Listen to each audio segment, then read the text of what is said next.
उद्धव ठाकरे यांच्या मंत्रिमंडळात अजित पवार हे उपमुख्यमंत्री होते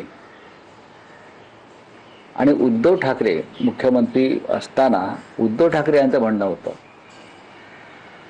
की कॅबिनेटला पूर्ण तयारी करून येणारे ते मंत्री होते. राज्याच्या प्रश्नांचा त्यांना अभ्यास, विशेषतः पाटबंधारे,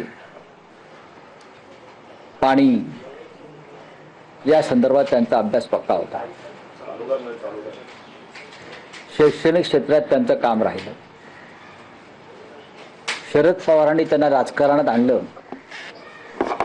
आणि नंतर गेल्या 2-2.5 वर्षापासून त्यांनी शरद पवारांशिवाय राजकारण महाराष्ट्रात सुरू केलं.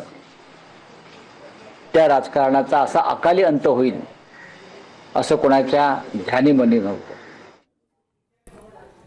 तो देखिए, प्रतिक्रियाएं सामने आ रही हैं। अजित पवार के निधन के बाद जो राजनीतिक गलियारा है उससे लोग अपनी अपनी भावनाएं प्रकट कर रहे हैं।